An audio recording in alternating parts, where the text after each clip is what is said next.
पवित्र प्रांगण में हमने दिन में कथा सुनी। राजा दक्ष ने 10,000 वर्षों तक महामाया जगदम्बा को प्रसन्न करने के लिए तप किया।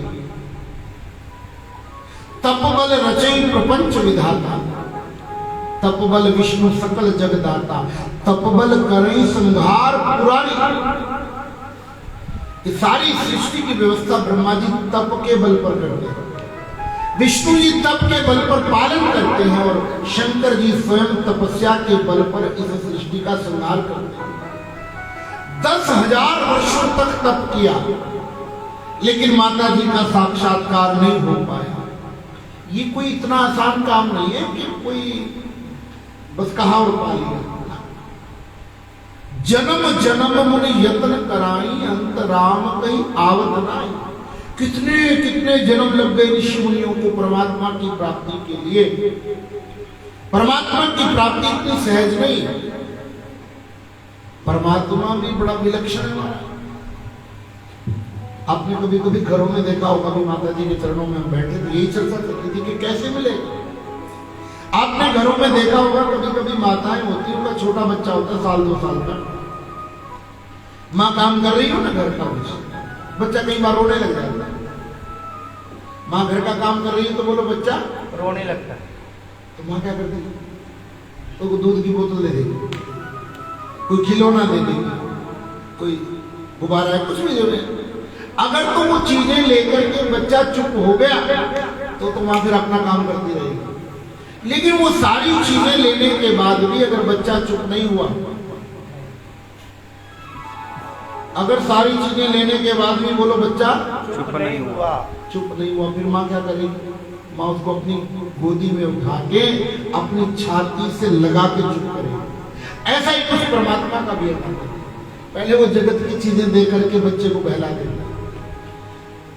जब कोई भक्त परमात्मा की प्राप्ति के लिए चलता है ना, परमात्मा भक्त को पहले भौतिक चीजें दे देता है। ले बेटा बड़ा आश्रम ले बेटा 10-20-50 करोड़ रुपए ले चेले चपाटे ले, खूब तेरी जय जयकार है।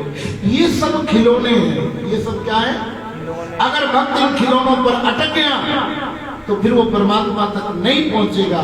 और अगर ये सब प्राप्त करके भी उसके मन की वृत्ति परमात्मा को प्राप्त करने के लिए लगी रही तो एक दिन परमात्मा स्वयं आकर के अपने भक्त को गले लगा लेता है।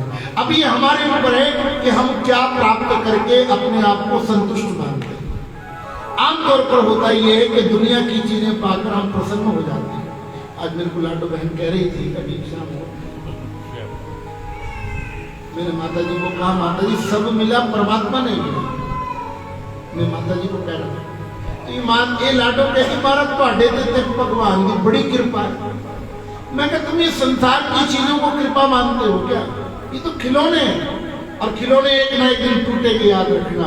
हमको वो चीज पकड़नी है जो कभी टूटती नहीं है, जो कभी फूटती नहीं, जो शाश्वत है। मीराबाई कहती है, ऐसे वर को क्या वरूं जो जन्म ले और मर जाए। मैं तो वरूं कन्हैया को, मेरो छुड़ लो अमर हो जाए। मैं तो उसको प्राप्त करना चाहता हूँ जिसको प्राप्त करने के बाद कुछ और प्राप्त करना बचता नहीं। इस जगत की भौतिक चीजें तो आज मिले कल ना मिले क्या है? ये तो हमारी आदतें बिगाड़ने का जरिया है। आप कभी सुंदरकांड पढ़ते होंगे, शायद कोई है इधर रिवाज। सुंदरकांड में श्री हनुमान जी महाराज, सुनना जरा गौर से, माता सीता जी को ढूंढने निकले। किनको ढूंढने निकले? अच्छा, सीता, तुम्हारे में से किसी ने सुंदरकांड पढ़ा है कभी? पढ़ते हैं? हमारे पढ़ते। आप तो बड़े अच्छे, आप नहीं पढ़ेंगे तो मुकेरिया का चलेगा। सुंदरकांड में सीता जी की खोज में कितने बंदर गए, कोई पता है आपको? आपने ही कहा कि पढ़ते हैं। नहीं, मैं नहीं गया। नहीं पता, बोलो मेरे साथ, बोलो। पद्म 18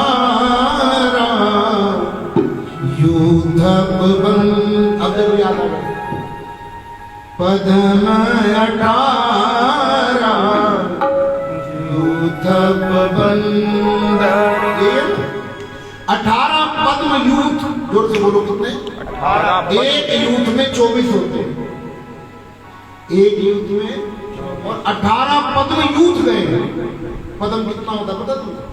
बोलो इकाई, बोलते रहो जल्दी जल्दी। इकाई, दहाई, सैकड़ा, हजार, 10,00,000, लाख, 10 लाख, करोड़, 10 करोड़, अरब, 10 अरब, खरब, 10 खरब, फिर पद्म आता। अब जरा हिसाब लगाना कि कितने बंदर गए होंगे। हाँ, गिनती है कोई? लेकिन मुझे की बात है, राम जी ने अंगूठी किसको दी? बंदर तो बहुत सारे गए ना, अंगूठी किसको दी बोलो? हनुमान। अरे बोलो हनुमान जी जो क्या क्या निशानी, तो बाकियों को निशानी नहीं देनी थी, अकेले हनुमान को ही क्यों? कभी विचार किया? नहीं, क्योंकि राम जी जानते थे कि जा तो सब रहे हैं, पहुंचेंगे केवल हनुमान। लेकिन जब तुमको पता है कि पहुंचेंगे हनुमान जी, तो फिर बाकियों की परेड क्यों करा रहे? बाकियों को घर बिठा के रखते, अकेले को भेज देते, जा भाई ढूंढ के आ गए। नहीं, भेजा सबको, पहुंचे हनुमान जी। क्यों? राम जी कहते भैया कि तुम पहुंचो कि नहीं पहुंचो इस बात का महत्व नहीं है, तुमने प्रयास किया कि नहीं किया इस बात का महत्व है। परमात्मा मिला कि नहीं मिला इसका कोई महत्व नहीं है, तुमने परमात्मा को मिलने का प्रयास किया कि नहीं किया इस बात का महत्व है। और समझना, बोलो रामो विग्रहवान धर्म साक्षात। रामो विग्रहवान धर्म साक्षात। फिर बोलो रामो रामो विग्रहवान विग्रहवान धर्म साक्षात। साक्षात। सीता सीता शांति शांति समाधिता। समाधिता। सूत्र को समझ लो, भगवान राम धर्म है, बोलो भगवान श्री राम क्या है? धर्म। और सीता जी शांति है। सीता जी क्या है? शांति। राम जी की कौन गुम हो गई है रामायण में? सीता शांति। सीता, और सीता क्या है? शांति। हिसाब लगाना, तुम्हारी हमारी सबकी सीता गुम है कि नहीं? अकेले राम जी की सीता गुम नहीं है, हमारी तुम्हारी सबकी गुम है। शांति रूपी सीता सबकी खो गई है। किसके जीवन में शांति है? कोई कुछ प्राप्त करना चाहता, कोई कुछ प्राप्त करना चाहता। राम जी के कहने पर श्री हनुमान जी जब अपने यूथ को लेकर के सीता की खोज में दक्षिण दिशा में गए। कौन सी दिशा में? और आपको सुन के हैरानी होगी कि भक्ति मार्ग के जितने भी आचार्य हुए, बोलो भक्ति मार्ग के जितने भी, सब दक्षिण के हैं। तुम्हारे उत्तर भारत में ज्ञान मार्ग ही हुए सारे, नानक इत्यादि ये कर्मकांड को नहीं मानते हैं। कबीर, दादू, पलटू ये नहीं मानते हैं कर्मकांड, भक्ति को नहीं मानते हैं, ज्ञान मार्ग। भक्ति के जितने आचार्य हैं वो सब दक्षिण के हैं, दक्षिण दिशा में गए। कौन सी दिशा में? दक्षिण। आप जहाँ बैठे हो माता जी का मंदिर है। इनका मंदिर है, इनका मुंह भी दक्षिण को है, ये भी दक्षिणा, ये दक्षिणेश्वरी। हनुमान जी महाराज दक्षिण दिशा में गए और जब समुद्र पर छलांग लगाई, कैसे लगाई? कनक भूधरा शरीरा, बड़ा विशाल रूप लिया और छलांग लगा दी। जब छलांग लगा दी हनुमान जी ने सीता जी की खोज में, सबसे पहले कौन मिली? या कौन मिला?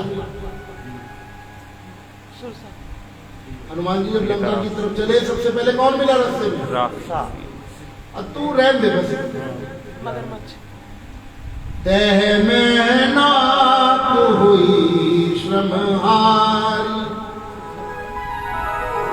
ध्यान से पढ़ा, बोलो बोलो। तह में ना, बोलो तह में ना हुई श्रमहारी। मैनाक पर्वत सोने का बना है, पढ़िए कबीर रामायण। मैनाक पर्वत किसका बना है बोलो? सोने का। ये समुद्र के बीच में से कहां से निकला है? ये किसी और ने नहीं, राम जी ने भेजा है खिलौना। राम जी जानते हैं कि श्री हनुमान जी लंका में जा रहे हैं और लंका भी काहे की बनी है? अगर हनुमान जी का मन सोने को देख के अटकना होगा तो फिर यहीं अटक जाएगा, आगे इनको जाने की जरूरत नहीं। हनुमान जी की परीक्षा के लिए भेजा गया है। मैनाक पर्वत को श्री हनुमान जी की, ये परमात्मा यही तो करते हैं। जब कोई जीव भक्ति मार्ग पर उतरता है, भक्ति की खोज में निकलता है, तो सोना चांदी का मतलब है धन दौलत, ये सबसे पहले हमारा रास्ता रोकता है।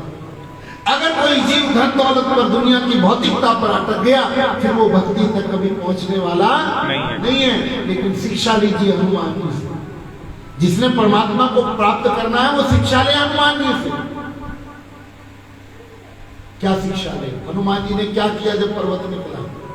हनुमान ते बरसा कर पुनि कीन प्रणाम। आगे राम काज कीने बिना मोहि कहाँ विश्राम। हनुमान जी ने जो किया वो जीवन में उतारिए।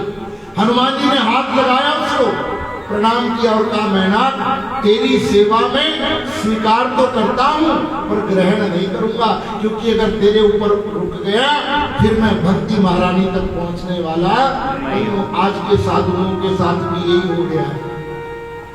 निकलते हैं परमात्मा के मार्ग पर और रास्ता रोक लेता है धन दौलत।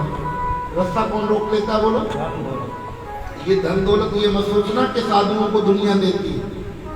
क्या कहा? आप ये मत सोचना कि धन दौलत साधु को दुनिया देती है। नहीं, ये धन दौलत परमात्मा देता है कि ले बेटे खिलौना पकड़। अगर बेटा खिलौने में अटक गया तो फिर माँ गोदी में नहीं उठाएगी। ऐसे ही परमात्मा भी दुनिया की चीजों में उलझा देता है। अच्छा, जब हनुमान जी ने मैनाक पर्वत को प्रणाम करके आगे चले गए, और से सुनना बात, तो दूसरे नंबर पर कौन मिली?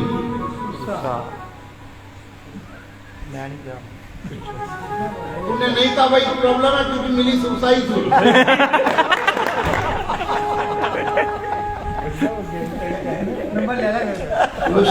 भगवान की जय। सुरसा नाम अहिन की माता। बोलो सुरसा नाम अहिन की माता। अहिन नाम है सर्पों का, नागों की माता का नाम है सुरसा। क्या नाम है? ये सूत्र समझना। क्या किया था सुरसा ने? सतयोजन कहीं आनंद की नाम, बड़ा मुख खोला हनुमान जी को खाने के लिए। ये सुरसा कोई और नहीं है, ये है प्रसिद्धि। ये क्या है? जोर से बोलो। जब कोई त्यागी बन जाता है ना धन दौलत का, जब धन दौलत से अपने मन को हटा देता है, त्याग कर देता है, तो फिर दूसरा रास्ता रोकने के लिए कौन आती है बोलो? प्रसिद्धि के महाराज जी तो बड़े ही त्यागी, महाराज जी तो बड़े ही तपस्वी हैं। फिर प्रसिद्धि रास्ता रोक लेती है। फिर कौन रास्ता रोक लेती है? प्रसिद्धि। जब प्रसिद्धि होने लगती है, समाज जुड़ जाता है, फिर तपस्या वपस्या नहीं होती, फिर भजन नहीं होता, फिर तो बाबा लोग फिल्में बनाने में लग जाते और बाद में जेल में चले जाते हैं। समझ लेते और नाम लेके समझ। तू नहीं समझेगा तो और कौन समझेगा? ये भी नहीं करेगा। तो शंकर भगवान की। जब आप त्याग वृत्ति में चलेंगे तो दूसरा आपका मार्ग रोकने के लिए आएगी प्रतिष्ठा, दूसरा आपका मार्ग रोकने के लिए आएगी प्रसिद्धि। लेकिन हनुमान जी ने क्या किया? हाँ जी, बोलते क्यों नहीं? क्या किया? छोटे बन गए। क्या बन गए? बस यही सीखना आपने भी। जब बहुत प्रसिद्धि होने लग जाए ना, अटकने की जरूरत नहीं है। अपने आप में विनम्रता ले आओ कि परमात्मा ये मेरे करने से कुछ नहीं हुआ है, ये सब करने कराने वाले आप हैं। प्रभु की कृपा भयो सब का, जन्म हमार सफल भाग आज परमात्मा करने वाला है। अगर आपने सोच लिया कि मैंने अपने बल पर इतनी प्रसिद्धि प्राप्त किया है, तो वो प्रसिद्धि तुम्हारे पतन का कारण बन जाएगा। ये सीखने जैसा है।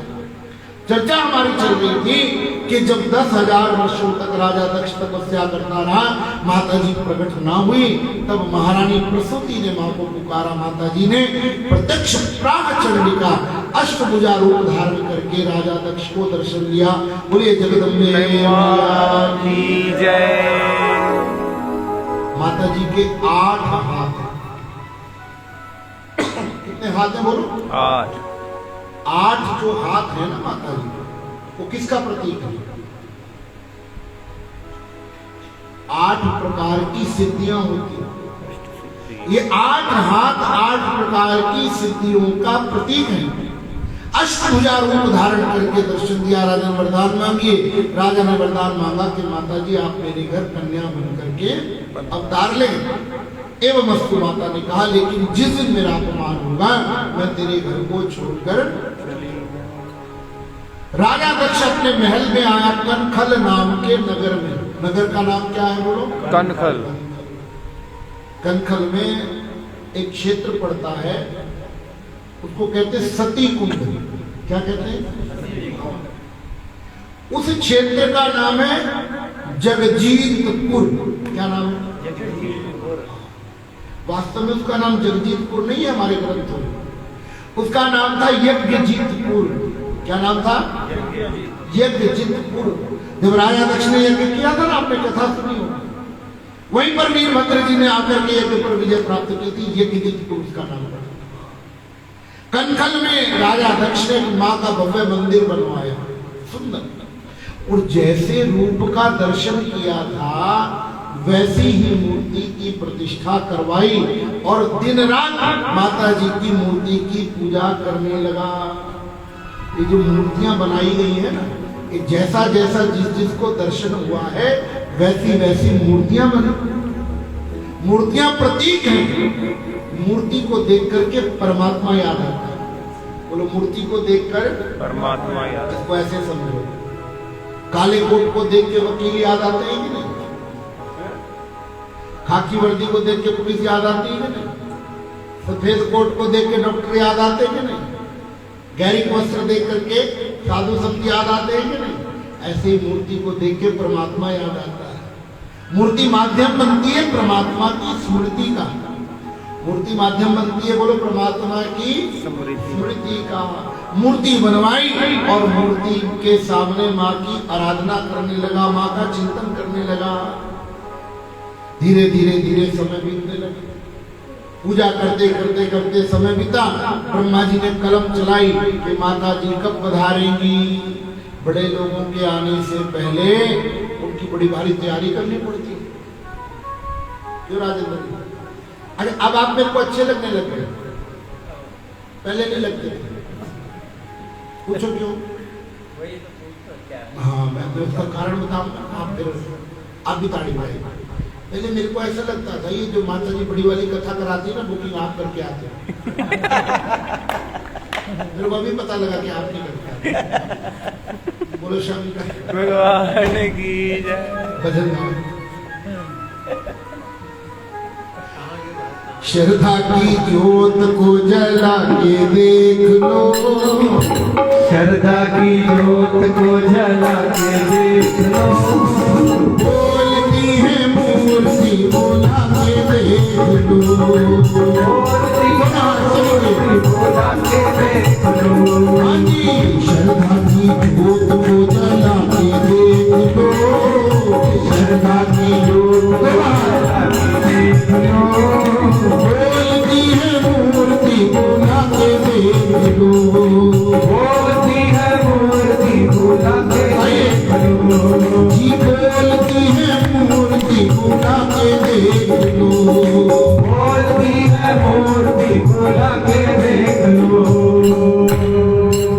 क्या गा रहे हैं? श्रद्धा की ज्योत को जला के देख लो, बोलती है मूर्ति बोला के देख लो। अरे रुद्राब, एक जगह में भजन गा रहा था, श्रद्धा की ज्योत को जला के देखो और बोलती है मूर्ति बुला के देख लो। माता जी कथा के बाद एक बुढ़िया आ गई, अंजर पंजर डिल्ले, पाकिस्तान से आई हुई थी। उनकी एक भाषा टोन अलग होती है। कहनी मारा तो दसो, कहनी मारा तुसा कहने कि मूर्ति गल करेंगी। ये बंद करो इसको, माइक को, जो आप क्या क्या कहती माई? अपनी उनकी एक टोन होती है भावलपुरी। कहती महाराज तुझसे कह दे कि मूर्ति गल करेंगी, मूर्ति बात करती। मैं कहा हाँ माता जी बात करती। कहती साढ़े नाल तक वो नहीं कर दी। माई कह रही मेरे, कहती साढ़े नाल तक गल नहीं करेंगे। मैं कहा तेरे नाल तेरी नूह नहीं गल कर दी, मूर्ति ने सुहा कर दी। चंद्रकांत तेरे नाल तेरी नूह नहीं गल कर दी, मूर्ति ने सुहा कर दी। अरे मूर्ति को बुलवाना तो एक दम तो होना चाहिए, श्रद्धा तो होनी चाहिए। यदि बात कर देगी तो हाथ ऊपर कर देगा। श्रद्धा की ज्योत को जला के देख लो, श्रद्धा की ज्योत को जला के देख लो।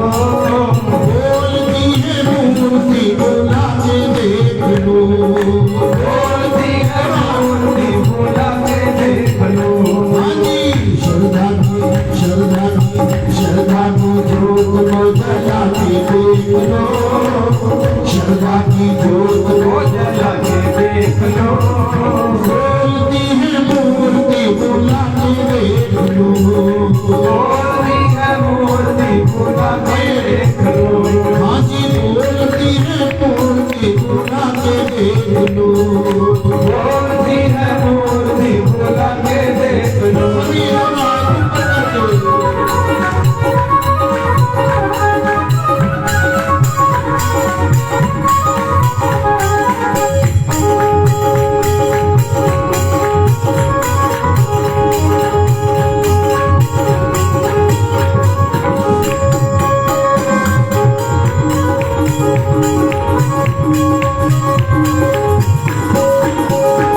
दौड़े आ गए, दौड़े दौड़े आ गए, वो दौड़े दौड़े आ गए, दौड़े दौड़े आ गए, वो दौड़े दौड़े आ गए।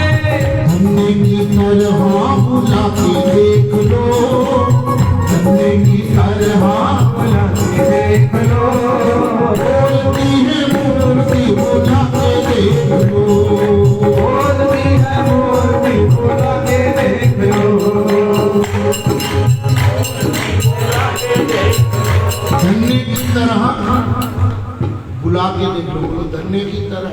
बुला के नाम सुना है ना आपने धन्य जाके? हाँ, सुना ही होगा। गुरुद्वारा है ना अमृतसर में, क्या बोलते हैं वो, हरि मंदिर साहब, वहां शाम को आरती होती है।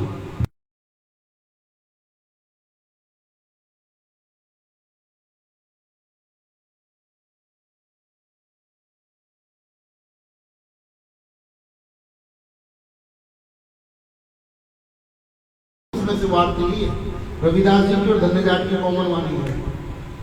और धन्य जाट के बारे में क्या लिखा है गुरु ग्रंथ साहब में, बोलो कि उसने पत्थर में से परमात्मा को प्रकट किया था। कहां से प्रकट किया था बोलो? पत्थर में से। जो लोग निराकार ब्रह्म को मानते हैं उन्होंने धन्य जाट की कथा रखी है अपने ग्रंथ में। जो निराकार को मानते हैं उन्होंने किसकी कथा रखी है बोलो? धन्य जाट की। अब मुझे जानना ये है कि धन्य जाट को जो दर्शन दिया था परमात्मा ने, वो साकार दिया था कि निराकार दिया था? बोलो बोलो, साकार दिया। इसका मतलब तो ये नहीं कह सकते आपके परमात्मा निराकार ही, निराकार भी वही है और साकार भी दो है ही, कहिए भिन्न ना भिन्न। वैसी ही मूर्ति बनवाई जैसा दर्शन किया था और उसी मूर्ति की पूजा करने लगा। हमारे हिंदू सनातन धर्म में पहले मंदिरों में मूर्तियां नहीं होती थी। बोलो, पहले मंदिरों में भगवान शिव की पूजा लिंग रूप में होती थी। बोलो, शिव की पूजा, माता जी की पूजा पिंडी के रूप में होती थी। गणेश जी की पूजा किसी भी एक पत्थर, एक मिट्टी पर मौली बांधकर उसी में संकल्प करके करते थे। भगवान विष्णु जी की पूजा शालिग्राम रूप में होती थी। इसमें शालिग्राम। और सूर्य नारायण की पूजा प्रत्यक्ष होती थी। ये विधान था। ये मूर्तियां हमको कब बनानी पड़ी? तो जितनी भी मूर्तियां हमको बनानी पड़ी वो इसलिए बनानी पड़ी कि हमारे मन, हमारा बुद्धि, हमारा ध्यान एकाग्र हो जाए। हमारा ध्यान, हमारा मन, हमारी परमात्मा को हमने देखा तो नहीं, लेकिन ध्यान करें तो किसका करें? ध्यान करने के लिए एक रूप की जरूरत पड़ी थी। इसलिए हमारे ऋषि मुनियों ने मूर्तियों का आश्रय लेकर के आपके ध्यान को एकाग्र करने की व्यवस्था की। राजा दक्ष ने मूर्ति स्थापित करवाई मंदिर में। और ध्यान देना जरा, कि जितने भी मंदिर प्राचीन है ना, आजकल के मंदिर नहीं, जितने भी प्राचीन मंदिर हैं ये सब ऊर्जा का केंद्र है। जोर से बोलो, क्या है? वो भी समझ लो जरा। ये जितने प्राचीन मंदिर है ना, सब ऊर्जा का केंद्र है। वो कैसे? सूर्य में से 3 प्रकार की किरणें निकलती हैं। पढ़े लिखे लोग हैं, कितने प्रकार की? 3 प्रकार। बोलो, अल्फा, बीटा, बीटा, गामा। 3 किरणें कभी विज्ञान में पढ़ ली। धरती में भी 3 प्रकार की किरणें, 3 प्रकार की वेव नित्य प्रवाहित होती है। धरती में कितनी वेव प्रवाहित होती है बोलो? कौन कौन सी? नहीं पता। बोलो, उत्तरी गोलार्ध से दक्षिण की ओर, उत्तर से दक्षिण। हमारे यहाँ सोने का विधान है ना, किधर सिर करना चाहिए, किधर पैर करने चाहिए। क्यों है? वो वेव्स के कारण। और सुनिए, चुंबक देखे कभी? चुंबक को बैक साइड से कभी मिला के देखना, कभी नहीं मिलेगा। क्यों?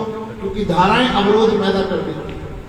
उत्तरी गोलार्ध से दक्षिण की ओर किरण चलती है, वेव धरती में तरंगे चलती है। पूर्व से पश्चिम की ओर धरती में तरंगे चलती है। और नीचे पाताल से आकाश की ओर भी धरती में तरंगे, बोलो, चलती है। जिस जगह पर ये तीनों तरंगे क्रॉस करती हैं, आपस में मिलती हैं, जिस जगह पर तीनों तरंगे आपस में मिलती हैं, उस जगह को कहते हैं अंग्रेजी में एनर्जेटिक फील्ड।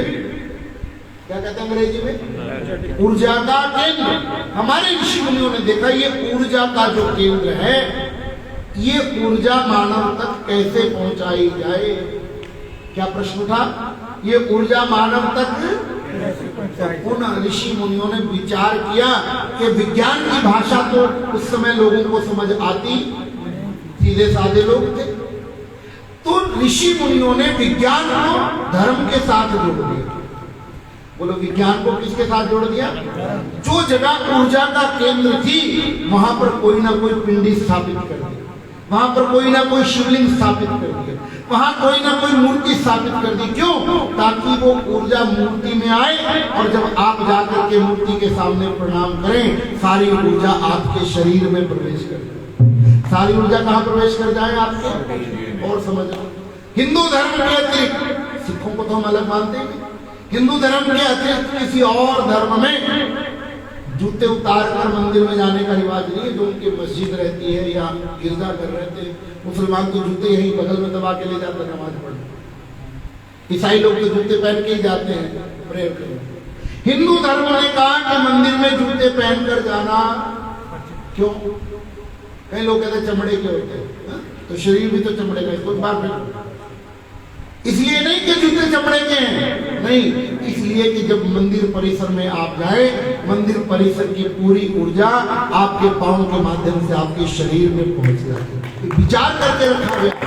और समझना, हमारे यहाँ मंदिरों के कलश होते हैं।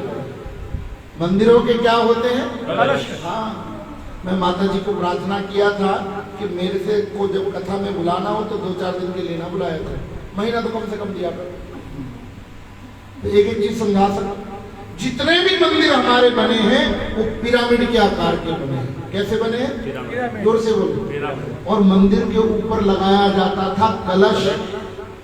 बोलो, मंदिर के ऊपर क्या लगाया जाता था?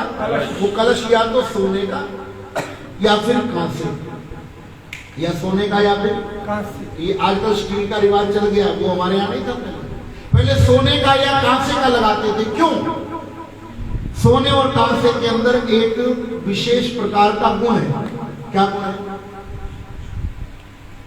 सोना और कांसा, आकाश में जो ऊर्जा घटित होती है ना, ऊर्जा उसको एब्जॉर्ब कर लेता है।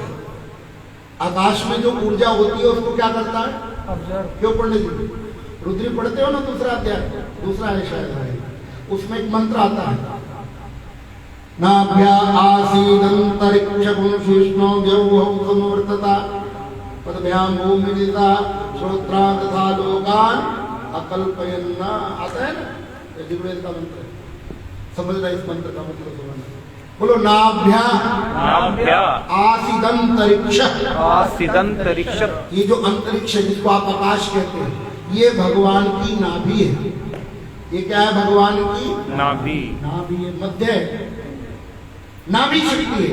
7 लोग इसके ऊपर हैं, 7 लोग इसके नीचे। आपका शरीर में जरा नाभि पे हाथ लगाना और देखना, जितना शरीर ऊपर है नाभि के उतना ही नीचे है। नाभि मध्य में होती है और आपकी नाभि में हर वक्त एक ऊर्जा घटित होती है। क्या घटित होती है? अच्छा, और समझो, बर्फ होती ना, बर्फ देखियो, एक डली बर्फ की ले लो, छोटी सी, शरीर के किसी भी अंग पे रखना, ठंडी लगेगी। क्या लगेगी? ज्यादा देर नहीं रख पाओ। और लेट करके नाभि पर बर्फ रख लेना, बिल्कुल पता ही नहीं लगेगा ठंडा है, वहां ऊर्जा होती रहती। देख लेना, आपको भी ट्राई करना। नाभ्या आसीदंतरिक्षं, आकाश की जो ऊर्जा प्रवाहित होती है, ऋषि मुनियों ने सोचा कि ये ऊर्जा मानव को कैसे दे। आकाश में होने वाली ऊर्जा मानव को ऋषियों ने पिरामिड आकार के मंदिर बनाए, ऊपर कलश लगाया। ऊपर क्या लगाया? कलश, सोने का और कांसे का। उसके नीचे एक जंजीर टांगी जाती थी, चांदी की जंजीर का है, चैन जिसको कहते हैं, वो जंजीर टांगी जाती थी, सांकल। उसके नीचे एक छत्र टांगा जाता था। उसके नीचे क्या टांगा जाता था? छत्र के नीचे मूर्ति होती थी। क्यों? क्योंकि वो कलश ने जो एनर्जी एब्जॉर्ब की, वो चांदी की जंजीर में से होते होते छत्र में आती थी और छत्र फैला करके वो सारी ऊर्जा मूर्ति में डाल देता था। आप जाकर जब मूर्ति को प्रणाम करते थे तो वो आकाश की ऊर्जा भी आपको मिल जाती थी। ये हमारे मंदिरों का, ये क्या था? बोलो, ये हमारे मंदिरों का। हमारे यहाँ मंदिर मन घड़ंत नहीं बने थे कि कहीं मर्जी मूर्ति लगा दे। माफ करना, आजकल मंदिर ऊर्जा के लिए नहीं बनते हैं, आजकल मंदिर प्रधान जी के लिए बनते हैं। एक मंदिर में प्रधानों की लड़ाई होगी तो दूसरा प्रधान कहता अपन नवा मंदिर बनाओगे, पब्लिक से पैसा इकट्ठा किया, फिर प्रधान बनने के चक्कर में नया मंदिर बना ले। मंदिरों की जो हिंदुओं की मर्यादा थी वो सबसे विलक्षण मर्यादा है। मंदिर बनवाया सुंदर, राजा दक्ष ने बीच में माता जी की मूर्ति स्थापित कराई और मूर्ति में मां को देखते देखते इतनी तल्लीनता उसको हो जाती थी, इतनी तल्लीनता हो जाती थी, उसको लगता था कि मैं मां को साक्षात देख रहा हूं। कभी कभी आप भी अनुभव करना, मूर्ति के सामने बैठना, 5, 7, 10 मिनट आंखें मूर्ति पर गड़ा देना, आपके अंदर इतनी तल्लीनता आ जाएगी, इतनी तल्लीनता आ जाएगी, जब आप बिना पलक झपके मूर्ति को देखेंगे 10-15 मिनट के अंदर मूर्ति गायब हो जाएगी। देख लेना, कभी भी ट्राई करें। मूर्त से अमूर्त की ओर आपकी यात्रा हो जाएगी उसी समय, बहुत लंबे समय की बात नहीं। मूर्ति में केवल मूर्ति को ही नहीं देखना, मूर्ति में मूर्तिमान परमात्मा को भी देखना, मूर्ति में मूर्तिमान परमेश्वर को, परमात्मा को भी देखना, तब घटना घटेगी जीवन में। जप करता रहता, साधना करता रहता, माँ की आराधना करता रहता। ब्रह्मा जी ने माता जी के आने का दिनमान निश्चित कर दिया। मैंने कहा था कि बड़े लोगों के आने से पहले, लाडो ध्यान इधर रखा, बड़े लोगों के आने से पहले उनका प्रोटोकॉल सेट होता है। बड़े लोगों के आने से पहले उनका, अब किसने आना है तो वैसी व्यवस्था भी होती है। माता जी ने कभी अपने वहां हरिद्वार में आना हो तो हमारे सारे कर्मचारी भागे भागे घूमते माता जी आने वाले। बड़े लोगों ने जब भी आना हो तो उनकी एक व्यवस्था रहती है, उनका एक दिनमान निश्चित रहता है। ब्रह्मा जी ने कलम चलाई कि माँ भगवती जगदम्बा किस दिन आएंगी, अब वो जरा गौर से सुनते रहे। बोलो चैत्र का महीना होगा, चैत्र का बोला करो, चैत्र का महीना होगा। और एक बात कहूँ आपको, जब आपको लगे कि कथा बोर हो रही है, आप उठ के चलना शुरू कर दिया करो, मैं भी चलूंगा। जबरदस्ती क्या करो। बोलो चैत्र का महीना होगा, जोर से बोलो। चैत्र का महीना होगा, शुक्ल पक्ष होगा, शुक्ल पक्ष होगा, नवमी तिथि होगी, नवमी तिथि, मंगलवार होगा, मंगलवार, अभिजीत मुहूर्त होगा, अभिजीत मुहूर्त होगा। चला गया। अब महाराज चैत्र का महीना आया, महीना चैत्र का चुना है, जोर से बोलो। महीना कौन सा चुना है? चैत्र का। राम जी भी चैत्र के महीने में आए हैं और माता जी भी चैत्र के। एक बात और समझनी थी, जिन लोगों ने दुर्गा स्तुति या दुर्गा सप्तशती पढ़ी है वो जानते होंगे ये महिषासुरमर्दिनी जगदम्बा भगवती कैसे प्रकट हुई थी, पता है किसी को? नहीं। महिषासुर से त्रस्त होकर, दुखी होकर सभी देवता एक जगह इकट्ठे हो गए, सभी देवता एक जगह, और सबके शरीर से तेज निकला और माता जी के रूप में प्रकट, और सब देवताओं ने कुछ ना कुछ अपना सामान माता जी को दिया। यही तो कथा है। इसका मतलब क्या है? इसका मतलब है कि जब भी समाज में कोई आपत्ति आए, सबको मिलकर इकट्ठे हो जाना चाहिए। सबको मिलकर, किसी के पास बुद्धि की शक्ति है, किसी के पास बल की शक्ति है, किसी के पास धन की शक्ति है, जब सबकी शक्तियां एकत्रित होकर के मिल जाएंगी, समाज में जो विकृतियां आई हैं उसको दूर करने का कोई ना कोई उपाय बनेगा। जिसके पास जो है वो अगर लगा देगा, ये तो कथा कहती है, ये तो कथा समझाती है। चैत्र का महीना क्यों चुना? क्योंकि हमारे 12 महीनों में,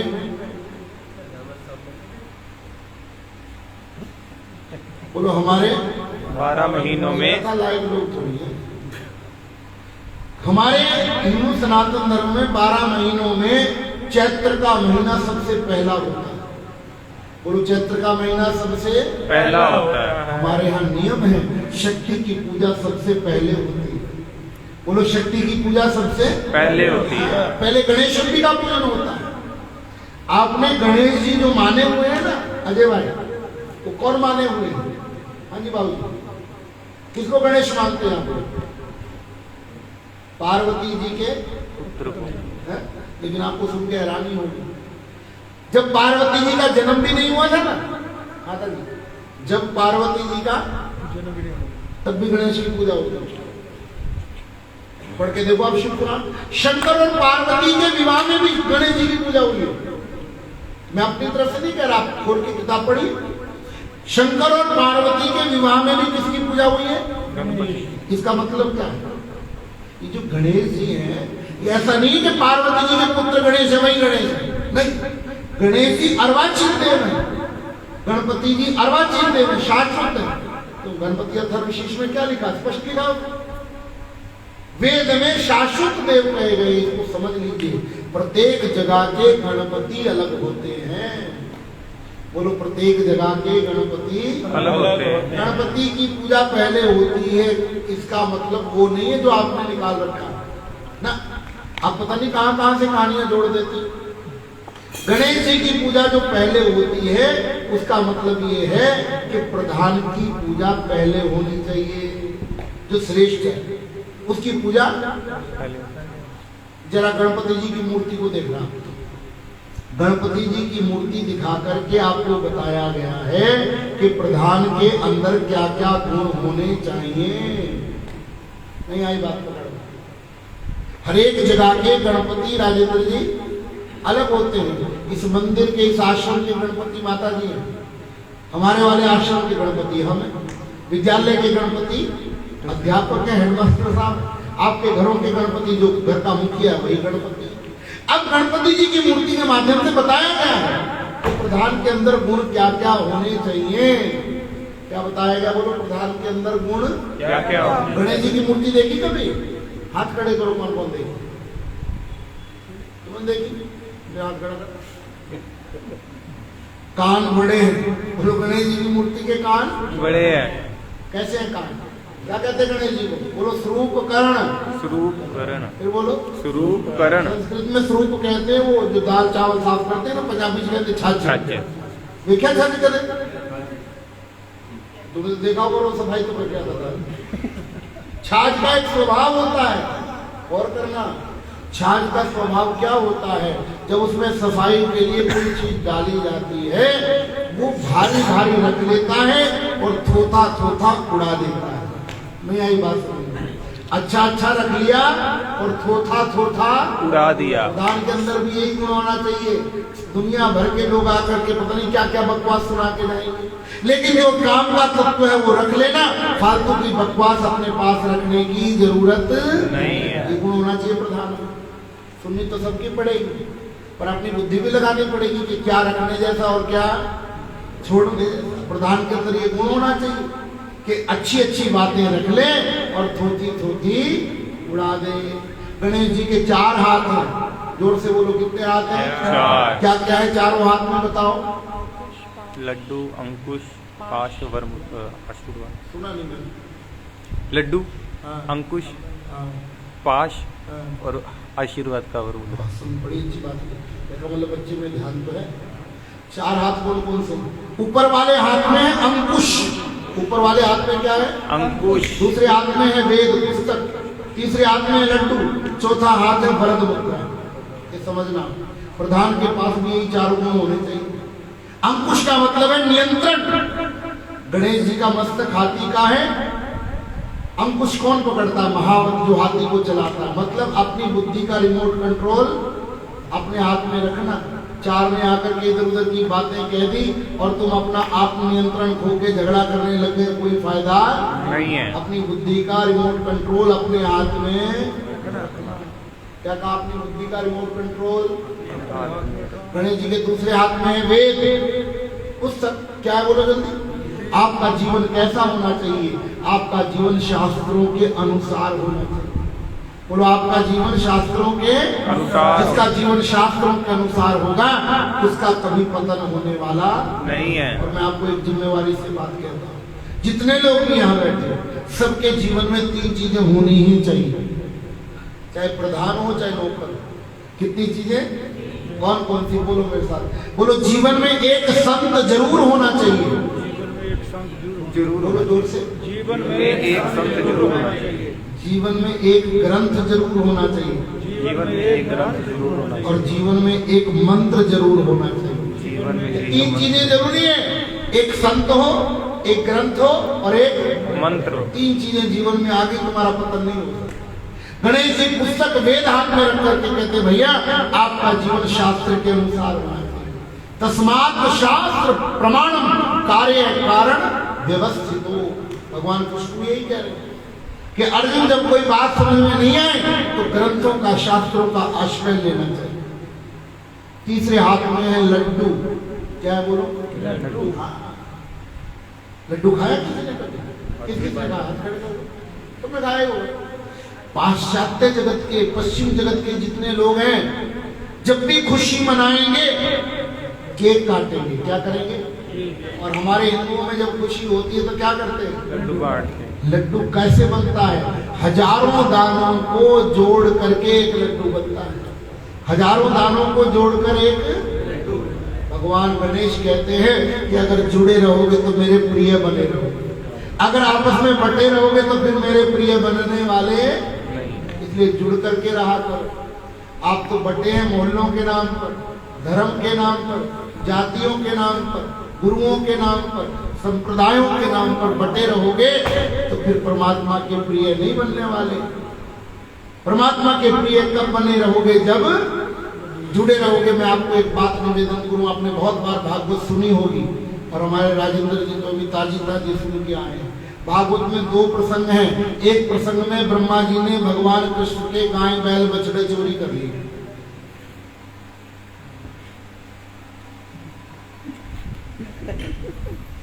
बोलो, एक प्रसंग में भगवान के गाय बैल बछड़े किसने चोरी कर लिए? ब्रह्मा जी। बोलो बोलो, ब्रह्मा जी। जब ब्रह्मा जी माफी मांगने आए ना, वापिस आए, भगवान ने ब्रह्मा जी को क्षमा नहीं किया, माफ नहीं किया। और एक प्रसंग आपने सुना होगा गोवर्धन लीला का।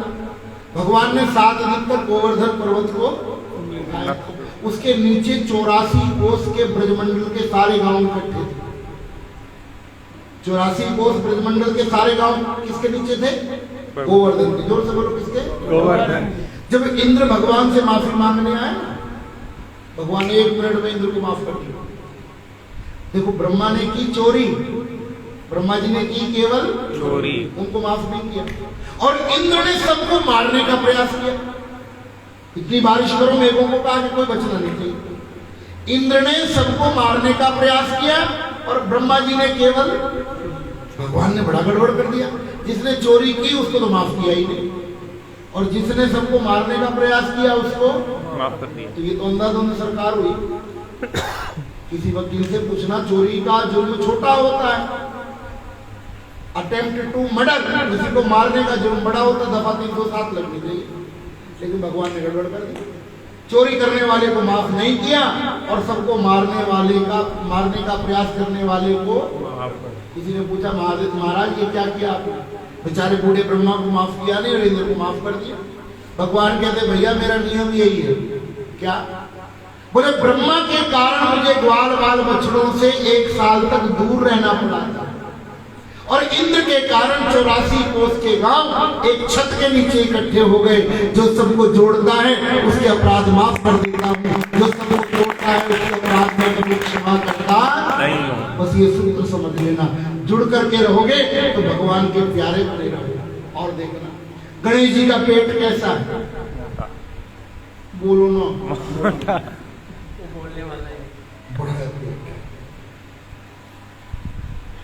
मेरे को किसी ने कहा कि आज दिन में खाना खिलाने आई थी, समझ गए ना? कहती, महाराज ढिड ते ਤੁਹਾਡਾ भी बाहर लग गया। मेरे को कहती, महाराज आपका पेट बहुत बड़ा निकला है। मेरे को कहती, क्या कहती? अच्छा, अपना वजन नहीं देखा। मेरे को कहती, महाराज आपका पेट बहुत बड़ा है। मैं कहती, तेरे को पता नहीं, मंदिर का गेट और साधु का पेट बड़ा ही अच्छा लगता है। मंदिर का गेट और साधु का गणेश जी का पेट बड़ा है। क्यों? गणेश जी कहते, बात को पचाना सीखो, बात को पचाना। जो गुण तुम्हारे में बिल्कुल भी नहीं, प्रधान के अंदर ये गुण होना चाहिए, तो सबकी बातों को अपने पेट में पचाना सीखे। और आजकल होता क्या, पचाते कम उड़ाते ज्यादा।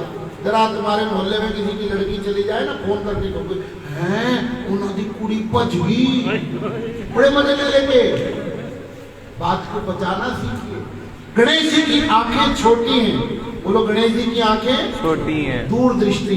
कर्म करने से पहले विचार कीजिए कि ये जो मैं कर्म करने जा रहा हूँ, कल को इसका परिणाम क्या होगा। आगे की सोच के कर्म करो। नाक बड़ी है गणेश जी की, बोलो नाक बड़ी क्यों? नाक प्रतिष्ठा का प्रारूप है। भगवान कहते समाज में अपनी प्रतिष्ठा बना करके रखना। गणेश जी का वाहन क्या है? बोलो। एक बात मेरे को समझ में नहीं आ रही, इतना बड़ा गणेश, इतना छोटा क्यों? ऊपर जब बैठते होंगे चटनी नहीं बन जाती है? नहीं नहीं, कभी दिमाग में आया आपके? बड़ा था। अच्छा बड़ा था, आपने देखा? मैं देखा ही नहीं। ठीक है, आपने बड़े बड़े क्यों है? आगे बड़े बड़े।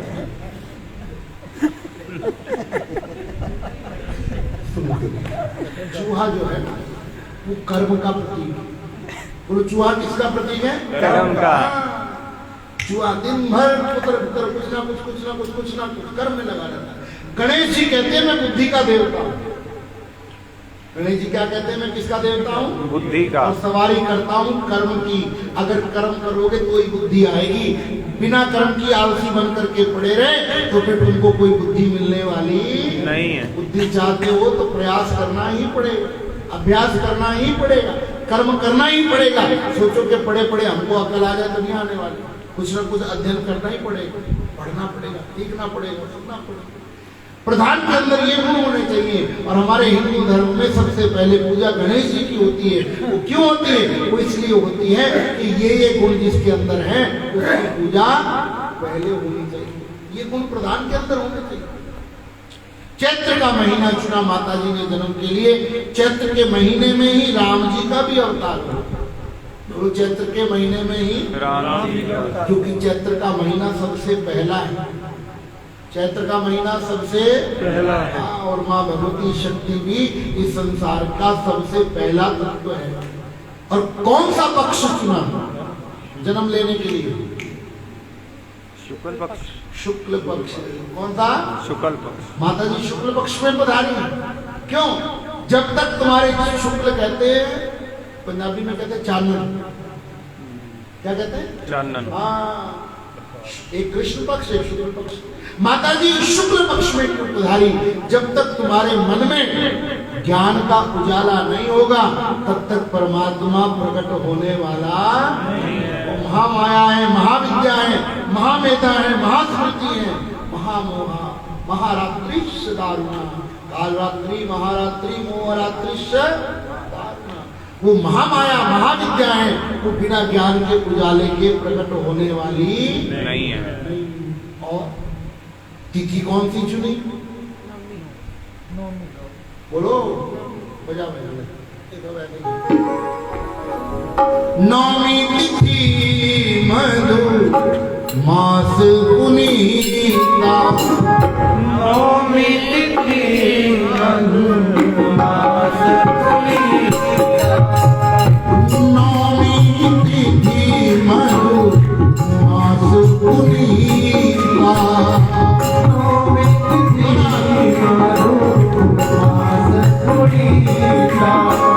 शुक्ल पक्ष अभिजित हरि प्रीता। शुक्ल पक्ष अभिजित हरि प्रीता। मध्य दिवस अति शीत नहा। मध्य दिवस अति शीत नहा। पावन काल लोक विश्राम। पावन काल लोक विश्राम। नौमी तिथि कौन सी तिथि? नौमी। राम जी आए वो भी नौमी। नौमी को, माता जी आई वो भी नौमी को, और भगवान कृष्ण आए वो भी नौमी को नहीं, अष्टमी को। अष्टमी की रात। नौमी को आए भगवान कृष्ण। भगवान कृष्ण कौन सी तिथि को आए? रात के हाँ, अष्टमी गई जा रही है और नौमी आ रही है। जाने वाले को मानो को क्या आने वाले को? आने वाले। बात खत्म हो गई। सुनो समझना बात, मेरा आपको आनंद आए। 8 का अंक जीव का अंक है माता जी। 8 का अंक किसका है? जीव का। जीव का। और 9 का अंक ब्रह्म का अंक है। 8 का अंक जीव का है और 9 का अंक ब्रह्म का। 8 का जो अंक है वो घटते घटते घटते घटते खत्म हो जाता है और ब्रह्म कभी खत्म होता नहीं। महात्मा नहीं होता, ये जीव खत्म हो जाता है, समाप्त हो जाता है। समझो, पढ़े लिखे लोग बोलो 8 एकम, बोलो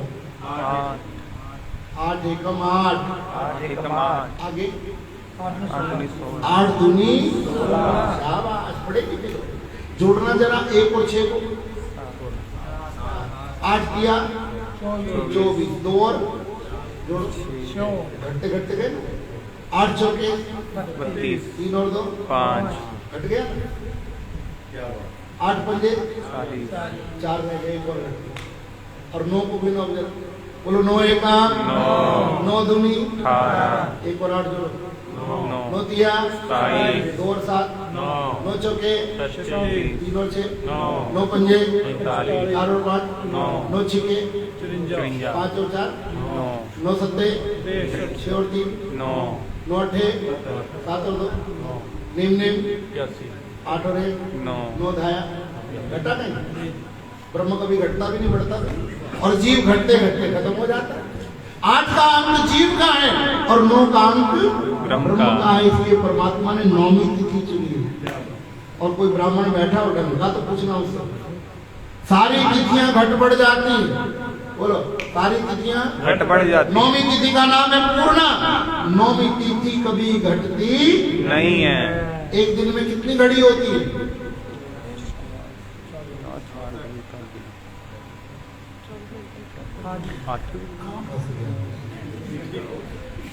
सुनो, एक दिन में ना 64 घड़ी होती है।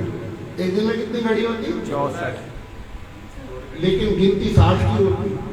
अब थोड़ा गहराई से समझो ना, किसके सामने कथा सुनने बैठे हो फिर वो तो अपने लेवल की बोलेगा।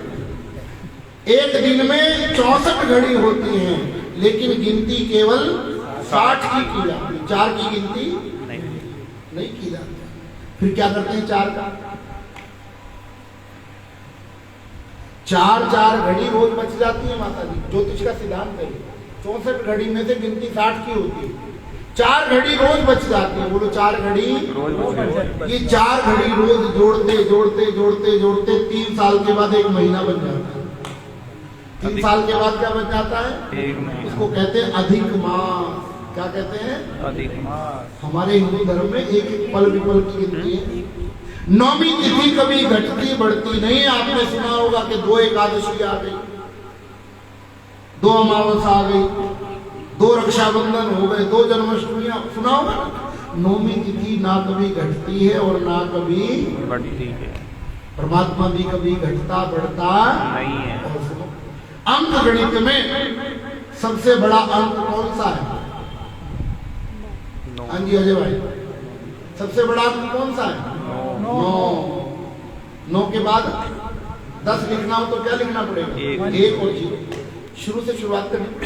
9 से बड़ा कोई अंक गणित में नहीं है।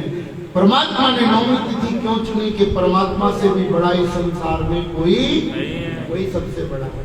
और 9 को संस्कृत में कहते हैं नव। जोर से बोलो, संस्कृत में नव का मतलब नया। संस्कृत में 9 का मतलब होता है नव, और 9 का मतलब नया।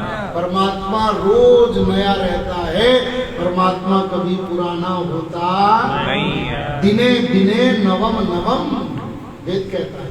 बोलो दिने दिने नवम नवम नवम, रोज नया, कभी पुराना नहीं होता। कभी हरिद्वार नहाए गंगा जी में? कौन कौन नहाए? जिस पानी में एक बार डुबकी लग गई दोबारा नहीं लगने वाली। देख लें, जिस पानी में एक बार डुबकी लग गई दोबारा डुबकी लगने वाली नहीं। जो पानी आएगा नया आएगा।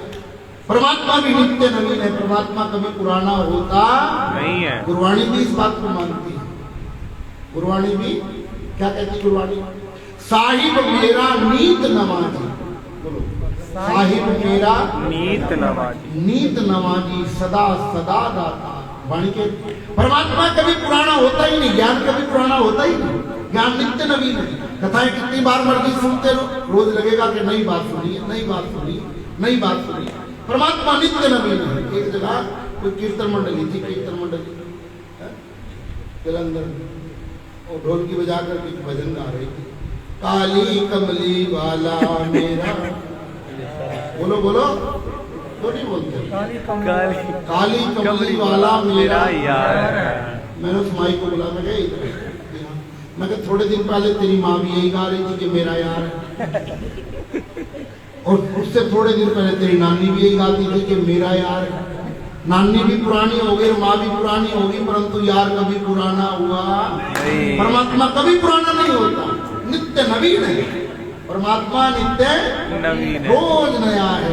देखो महाराज, और सुनो, भगवान का एक नाम है, बोर तो नहीं हो रहे, और हो भी रहे तो उठ के जाओ, कौन किसने तुमको बिठा रहे हो, अपने 10 रुपए भी ले जाना। भगवान का नाम है माखन चोर। क्या नाम है? माखन चोर। अरे बोलो, माखन चोर। सुनते हैं ना, क्या है भगवान का नाम? माखन चोर।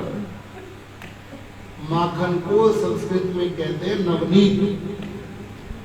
माखन को संस्कृत में क्या कहते हैं? नवनीत। समझते रहे, नवनीत में शब्द लगे हैं दो, एक तो नव और एक नीत। नीत का मतलब होता है रोज, नव का मतलब होता है नया। भगवान कौन सा माखन चुराते हैं, समझना गहराई से। ये शरीर है मिट्टी की मटकी, ये शरीर ही है मिट्टी की, और ये मन ही है माखन। शरीर है मिट्टी की मटकी और मन है कौन सा मन रूपी माखन भगवान चुराते हैं? जो मन रोज नया हो, जो मन रोज नया हो, मतलब जो पुरानी बातों में अटका रहे, वो मन भगवान में कभी लगने वाला। और हमारी तुम्हारी आदत क्या है? हम तो पुरानी बातों में ही घूमते रहते हैं। एक बारी होने मैनू ऐदा कहा सी, एक बारी होने मेरे नाल ऐदा कीती सी। पुरानी बातों में घूमते रहोगे तो फिर मन भगवान में लगने वाला नहीं। कौन सा मन भगवान चुराते हैं? जो मन रोज नया है। बोलो, जो मन रोज नया। अच्छा, और समझो, भागवत तो सुनी होगी ना। भागवत के पहले ही दिन की कथा है राजेंद्र, नारद और भक्ति संवाद। नारद और भक्ति संवाद। हाँ, भक्ति क्या कहती है नारद जी को? अहम भक्ति ख्याता, मेरा नाम भक्ति है। क्या कहती है? मेरा नाम भक्ति है। जन्म कहाँ हुआ? उत्पन्ना द्रविड़े देश, द्रविड़ में जन्म हुआ। बड़ी कहाँ हुई? कर्नाटक में। क्वचित महाराष्ट्र में पूजी गई। लेकिन भक्ति कहती है गुजरात में आके बूढ़ी हो गई। भक्ति महारानी क्या बोली? मैं गुजरात में आके बूढ़ी हो गई। तो बात जमी नहीं। जितनी भक्ति गुजरात में होती है उतनी तो कहीं और होती है नहीं। फिर गुजरात में भक्ति बूढ़ी कैसे हो गई? बोलो, गुजरात। जरा ध्यान से सुनना कथा। तुम्हारी भक्ति बूढ़ी कहाँ हो जाती है? गुजरात में। और गुजरात क्या है? जो गुजरी हुई बात का चिंतन करता रहे, वही गुजरात है। गतम न सोचामी कृतम न मन्येत, गीता का सिद्धांत है। जो बीत गया उसका चिंतन करने की जरूरत नहीं है। जो बीत गए, जो बीत गए वो जमाने नहीं आते। जो बीत गए वो जमाने नहीं आते। आते हैं नए लोग, यहाँ पुराने नहीं आते। जो बीत गए वो जमाने नहीं आते। आते हैं नए लोग, यहाँ पुराने नहीं आते। और लकड़ी के मकानों में चिरागों को न रखिए। लकड़ी के मकानों में चिरागों को न रखिए, क्योंकि लगी आग पड़ोसी भी बुझाने नहीं आते। लगी आग पड़ोसी भी बुझाने। और ये इश्क का मंजर है जहां आए हो, ये इश्क का मंजर है, जरा संभल के चलिए जनाब। ये इश्क का मंजर है, जरा संभल के चलिए जनाब। ये इश्क का मंजर है, जरा संभल के चलिए जनाब। क्योंकि उड़ गए अगर होश फिर ठिकाने नहीं आते। आते हैं नए लोग, यहाँ पुराने नहीं आते। पुरानी बातों का चिंतन करने की जरूरत नहीं है, तब भक्ति घटित होगी। और समझो, वृंदावन का सबसे प्रसिद्ध त्योहार है होली। क्या बोलो? होली। क्या करते होली में एक दूसरे को? हाँ, रंग लगते। अच्छा, रंग लगने का मतलब क्या है? पंजाब में रंग लगने का मतलब है किसी की बढ़िया कोठी हो, बढ़िया गाड़ी हो, बढ़िया व्यापार चलता हो, 2 पैसे का जुगाड़ अच्छा हो। क्या कहते हैं? वो भाई हो देता रंग लगे पे नहीं। क्या कहते हैं? वो देता रंग लगने का मतलब सुखी होना। सुखी कौन होता है? जो होली मनाता है। बोलो होली। होली फिर बोलो होली। होली का मतलब है जो होली सो होली, जो बीत गया सो बीत गया। उसका चिंतन करने की जरूरत नहीं है। परमात्मा किसके चित्त में प्रकट होता है? जो रोज नया है। दिने दिने नवम नवम नवम राधिका भजन में बोलो शंकर भगवान भगवान की जय। क्या सोचता रे पागल मनवा, क्या सोचता रे पागल मनवा, गाओ सभी गाओ। क्या सोचता रे पागल मनवा, क्या सोचता रे पागल मनवा। जो बीत गया सो बीत गया, जो बीत गया सो बीत गया, क्या सोचता रे पागल मनवा, क्या सोचता रे पागल मनवा, क्या सोचता रे पागल मनवा,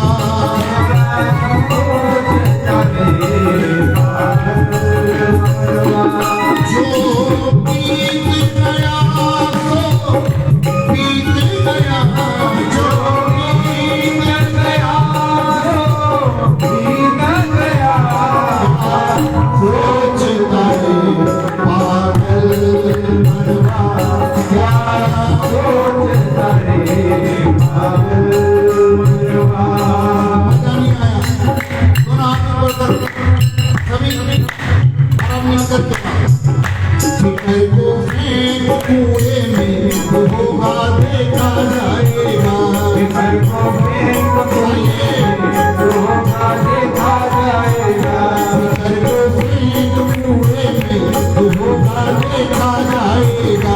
फिकर को फेंक कुएं में होगा देखा जाएगा, जो होगा देखा जाएगा, जो होगा देखा जाएगा।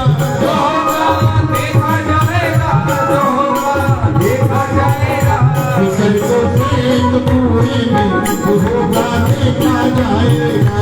फिकर को फेंक कुएं में होगा देखा जाएगा, फिकर को फेंक कुएं में, होगा देखा जाएगा। फिकर को फेंक कुएं में होगा देखा जाएगा। शंकर भगवान की जय। एक बात बताऊं ईमानदारी से, आगे कहना नहीं किसी, जितने लोग बैठे हो तुम्हारे सबके दुख के कारण केवल दो हैं। बोलो दुख के कारण केवल दो हैं। बोलो ना, दो है। तीसरा कारण है ही नहीं। दो ही कारण है दुख के। और मैं जिम्मेवारी से कहता हूं, मेरे जीवन का अनुभव क्या सुनाता हूं। दुख के कारण केवल प्रेम जी दो है। अंकुर दो ही कारण है। तेरे लिए प्रवचन हो रहा है सारा। बोलो दुख के कारण कितने हैं? दो। दक्षिणा तुमने देनी मेरे को। बोलो दुख के कारण कितने हैं? दो। कौन कौन से? मैं बताऊं पंजाबी में, मैंने प्रॉमिस लिया, कहना नहीं किसी। दुख के कारण दो, ये तीसरा कारण आज तक बना ही नहीं। दुख के दो कारण कौन से? पहला आकी हो गया और दूसरा उनकी होगा। नहीं यहाँ तो जो बीत गया उसको लेके दिया पड़ा। अरे कर दिया किसने बुरा कर दिया, छोड़ना काहे को दिमाग लगा रहा है, दिमाग लगा या हुण की होगा। अरे जो होगा वो भी देख लेंगे। जो बीत गया वो भी तेरे हाथ में नहीं, जो होगा वो भी तेरे हाथ में। क्यों परेशान है? आज क्यों बिगाड़ रहे हो? आज में जियो, वर्तमान में जियो। कबीरा तेरी झोंपड़ी गलकटियन के पास, कबीरा तेरी झोंपड़ी गलकटियन के पास, करेंगे सो भरेंगे। तुम क्यों हुआ उदास? इसने किया वो भर लेगा, तेरे क्या मतलब? और क्या पता पहले तुमने ही किया हो, उसका फल तेरे को मिल रहा हो। फिर तुम ये भी कैसे कह सकते हो कि वो भरेंगे? क्या पता तुम भर रहे हो, तुमने पहले किया हो। ये कोई हिसाब थोड़ी है किसी के। तुमने ज्यादा बुरा किया कि उसने ज्यादा बुरा किया, कौन समझेगा? तो परमात्मा ही जानता है। इसलिए प्रत्येक परिस्थिति में प्रसन्न बने रहो, चिंता करने की जरूरत नहीं है। मत करो। तो नौवीं तिथि चुनी भगवान ने। कौन सी तिथि चुनी? नौमी। नहीं आई अभी भी समझ में। क्यों चुनी नौमी तिथि? क्योंकि परमात्मा कहते हैं कि जो नित्य नवीन है मैं वहीं तक पहुंचता हूं, जो पुरानी बातों में घूमता रहेगा उस तक मैं पहुंचने वाला नहीं। नौमी तिथि। और वार कौन सा चुना माता जी ने प्रकट होने के लिए? मंगलवार। हाँ जी, मंगलवार। हाँ, मंगल बोलो। मंगल। फिर बोलो। मंगल। संस्कृत में मंगल का अर्थ होता है कल्याण। संस्कृत में मंगल का अर्थ क्या है? कल्याण। कभी लिखना कागज पेन लेके मंगल कैसे लिखोगे? पहले लिखोगे मैं, पहले क्या लिखोगे? फिर लिखना गल। नहीं आई बात, लिख के लिख लेना म और गल। जब तक मैं गलेगी नहीं तब तक मंगल होने वाला नहीं। मैं गलने का मतलब है जब तक अहंकार नहीं गलेगा, जब तक अहंकार हो में बुल्ले नु जद हकीकत जाची, बोलो बुल्ले नु जद हकीकत जाची। नी सइयों मेरी मैं गई गवाची। मां मैं बचेगी नहीं, जहां मैं ना मैं रहूं तू ना। एक बड़ा पुराना भजन था, गाऊंगा नहीं, चिंता नहीं करना। मेरे को धन्यवाद दिया करो तो मैं ज्यादा भजन नहीं गाता, मेरे को गाने नहीं आते तब भी नहीं गाता, कितना तुम्हारा भला करता हूं मैं। तेरे हुंदिया सुंदिया मेहर मांगो, तेरे हुंदिया सुंदिया मेहर मावे। मेहर मावे तेरा मुजरिम हाजिर मैं हूं। तेरे हुंदिया सुंदिया मेहर मावे तेरा मुजरिम हाजिर मैं होवा।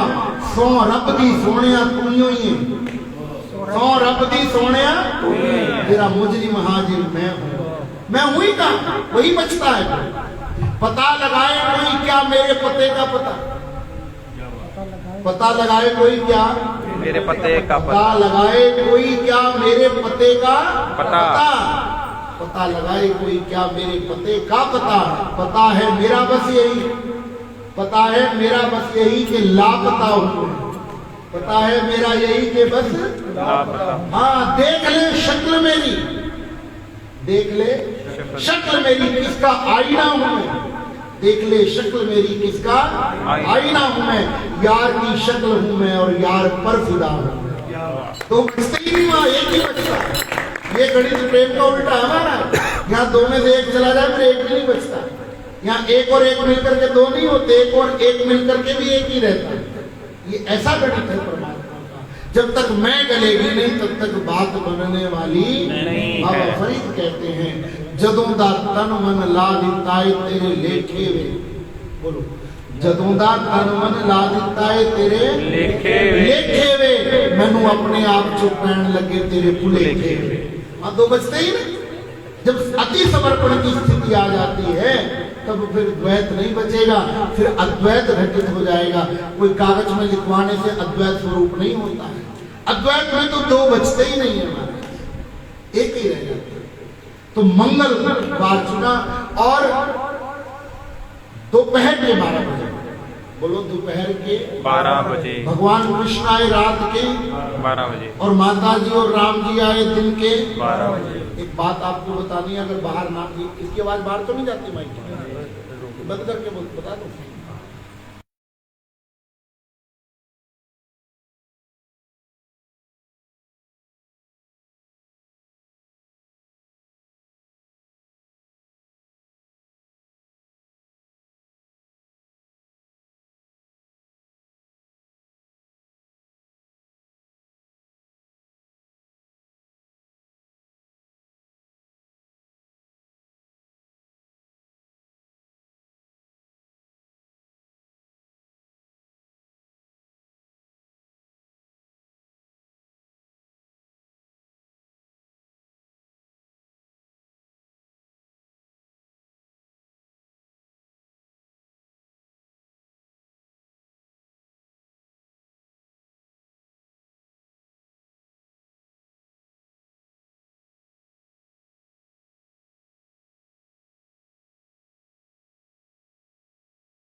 मनस्य एकम मनस्य एकम, मनस्य वचस्य एकम, वचस्य एकम, कर्मस्य एकम। कर्मस्य ये एकम। सूत्र है भगवान के मिलने का।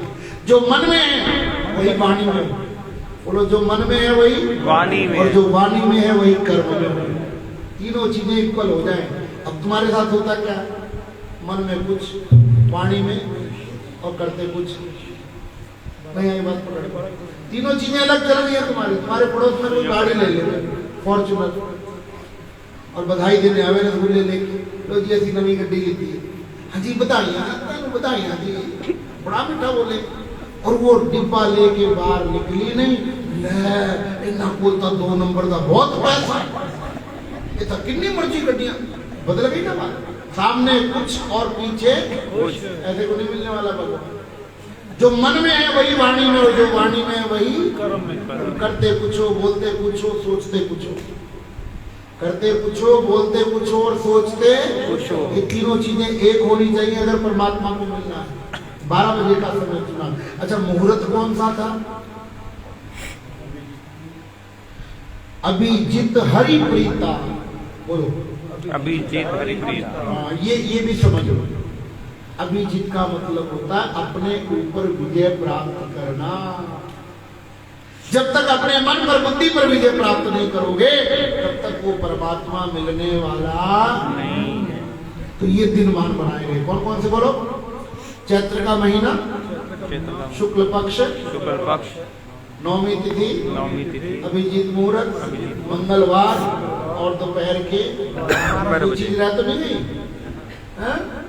ये दिनमान माता जी के जन्म का बनाया गया ब्रह्मा जी के द्वारा। इसके बाद में आप लोगों को एक खुशखबरी सुनाना चाहता हूं। बोलो कौन बोलो?